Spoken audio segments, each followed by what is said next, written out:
కార్యక్రమాన్ని ఇంతటితో ఆపకుండా మరి 42% రిజర్వేషన్ ఇయ్యనట్టయితే మేము ఎంతకైనా తెగిస్తాము. మేము వంట వార్పుకైనా ధర్నాలకైనా వెనుకాడం. ఖబర్దార్ బీసీ వ్యతిరేకులారా, ఖచ్చితంగా మాకు 42% రిజర్వేషన్ ఇవ్వాలి. మా ఓట్లను వాడుకుంటున్నారు, మీరు పాలన చేస్తుండ్రు, కానీ మాకు తగిన న్యాయం చేయడం లేదు. కాబట్టి బీసీలకు 42% రిజర్వేషన్ వెంటనే ఆమోదించాలని కోరుకుంటూ ఈ కార్యక్రమానికి వచ్చిన ప్రతి ఒక్కరికి చిగురుమావిడి మండల బీసీ సంక్షేమ సంఘం తరఫున హృదయపూర్వక నమస్కారాలు తెలియజేసుకుంటున్నాను.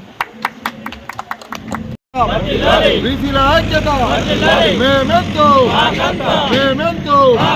వర్ధిల్లాలి బీసీ జేఏసీ, వర్ధిల్లాలి బీసీ జేఏసీ.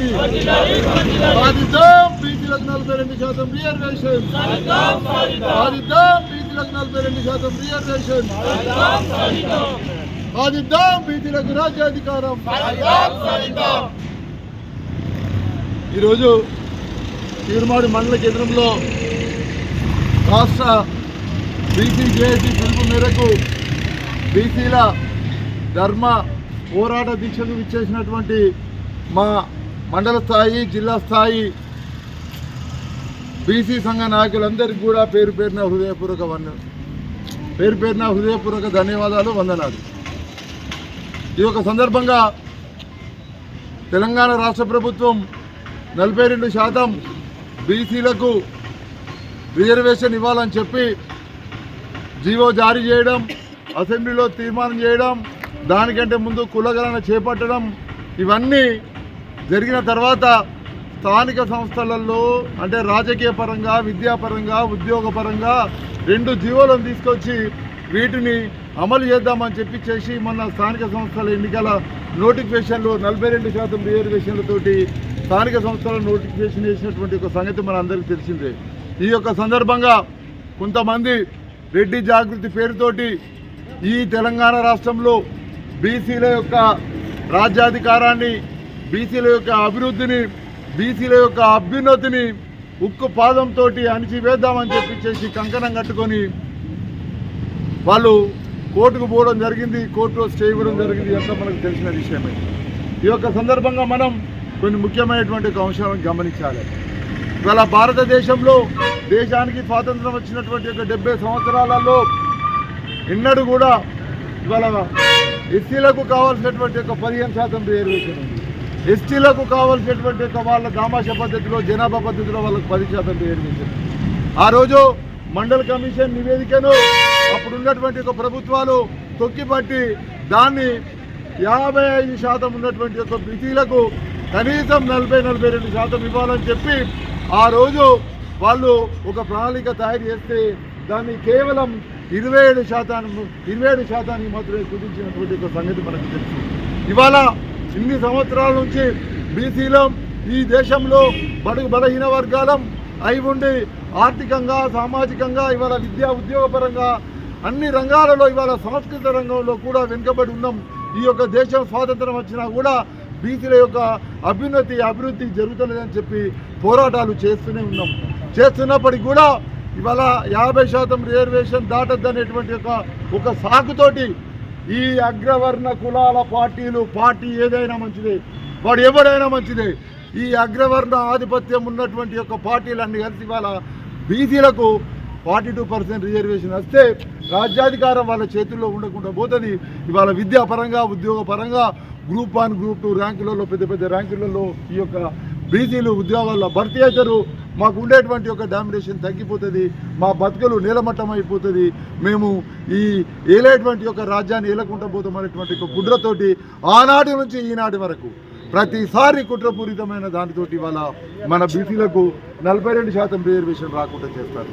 ఇంకొక అంశాన్ని మనం చూస్తున్నాం. ఇవాళ కొంతమంది నాయకులు బీసీలు అయి ఉండి కూడా వాడు ఏ పార్టీ వాడు కానీ, మంత్రి కానీ, ఎమ్మెల్యే కానీ, నాయకుడు ఎవడైనా కానీ బీసీలు అయి ఉండి కూడా ఇవాళ తను పుట్టినటువంటి జాతిని, తన పుట్టినటువంటి కన్న తల్లి, తండ్రి, తాత ముత్తాతల వాళ్ళ దాన్ని తీర్చుకునే విధంగా ఈ బీసీల అభివృద్ధి కోసం పాటుపడాలి.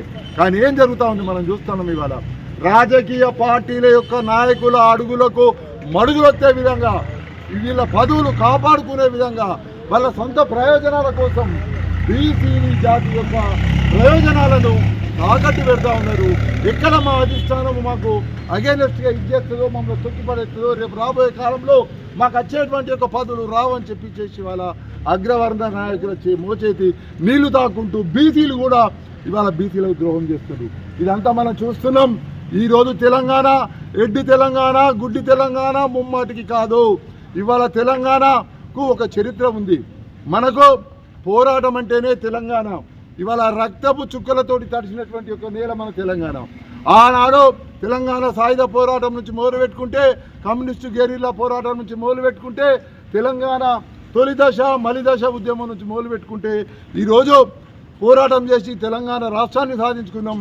ఈ సాధించినటువంటి ఒక తెలంగాణ రాష్ట్రంలో రేపు రాబోయే కాలంలో ప్రత్యేక తెలంగాణను మన భౌగోళికంగా ఏ విధంగానైతే సాధించుకున్నామో సామాజికమైనటువంటి ఒక తెలంగాణ మనం సాధించుకోవాల్సినటువంటి ఒక ధర్మం ఇవాళ ఈ తెలంగాణ రాష్ట్రంలో ఉండబడేటువంటి యొక్క బడుగు బలహీన వర్గాలైనటువంటి యొక్క సబ్బండ బీసీ కులాల మీద ఉందనేటువంటి ఒక అంశాన్ని మనందరం గమనించాలి. మన హక్కుల కోసం మనం పోరాడకపోతే రేపు రాబోయే కాలంలో మన బ్రతుకు ఇప్పటికే నాశనం అయిపోయింది. మన పిల్లల బ్రతుకు చీకటిమయమైపోతున్నటువంటి అంశాన్ని మనం గమనించాలి. ఇవాళ కేంద్ర రాష్ట్ర ప్రభుత్వాలు ఏవైనప్పటికీ కూడా కేంద్రంలో ఇవాళ 50% మించదని అనుకున్నప్పుడు పార్లమెంటు లోపల రాజ్యాంగ సవరణ చేసి 50% పరిమితిని మించి రిజర్వేషన్ ఇచ్చేటువంటి ఒక వెసులుబాటు ఇవాళ కేంద్ర ప్రభుత్వానికి ఉంది. మనం గతంలో చూసినాం ఈడబ్ల్యూఎస్ ఎకనామికల్ వీకర్ సెక్షన్ పేరుతోటి.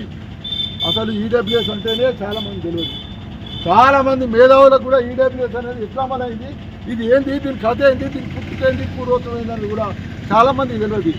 ఈడబ్ల్యూఎస్ పేరుతోటి ఇవాళ ఈ దేశంలో ఉండబడేటువంటి యొక్క అగ్ర కులాలకు సంబంధించిన వాళ్లకు 10% రిజర్వేషన్ ఇచ్చింది. ఇవాళ ఎప్పుడు ఇచ్చిందా అంటే 2019లో. బీసీల ఐక్యత మేమెంతో. ఈరోజు చిగురుమాడి మండల కేంద్రంలో రాష్ట్ర బీసీ జేఏసీ పిలుపు మేరకు బీసీల ధర్మ పోరాట దీక్షకు ఇచ్చేసినటువంటి మా బీసీ సంఘ బంధుమిత్రులందరికీ కూడా పేరు పేరున హృదయపూర్వక ధన్యవాదాలు. ఈ యొక్క సందర్భంగా తెలంగాణ రాష్ట్రంలో రాష్ట్ర ప్రభుత్వం 42% బీసీలకు రిజర్వేషన్ అమలు చేయాలనేటువంటి ఒక ఉద్దేశంతో కులగణన చేసి తద్వారా అసెంబ్లీలో తీర్మానం చేసి జీవో తీసుకొచ్చి గవర్నర్ పంపించి దాని తర్వాత దేశంలో అణచివేయబడ్డ అణగారిన బడుగు బలహీన వర్గాలైనటువంటి యొక్క బీసీలందరికీ కూడా 42% రిజర్వేషన్ దామాష పద్ధతిలో ఖచ్చితంగా ఇవ్వాల్సినటువంటి ఒక ధర్మం ఉంది. ఇవాళ మనం ఒకటే అడుగుతున్నాం. గతంలో 2019 జనవరి లోపల ఇదే కేంద్రంలో ఉన్నటువంటి యొక్క బీజేపీ పార్టీ 10% ఈడబ్ల్యూఎస్ రిజర్వేషన్ ఇచ్చింది. 10% ఈడబ్ల్యూఎస్ రిజర్వేషన్ ఇచ్చినప్పుడు మనం ఎక్కడా ఎవరిని అడ్డుకోలేదు. ఎందుకు ఇస్తారని కూడా అడగలే. ఇవాళ వాళ్ళు కేవలం 10% ఉండి అందులో ఈడబ్ల్యూఎస్ వాళ్ళు కేవలం 4 నుంచి 5% మాత్రమే ఉంటుంది. 4 నుంచి 5% ఉండేటువంటి ఒక ఎకనామికల్ వీకర్ సెక్షన్ వాళ్ళకు ఇవాళ 10% రిజర్వేషన్ ఉంటుంది. మరి అట్లాంటప్పుడు 56% ఉన్న మేము 42% రిజర్వేషన్ ఇవ్వాలని అడగడంలో తప్పే ఉంది. ఒకసారి ఆలోచన చేయాలి.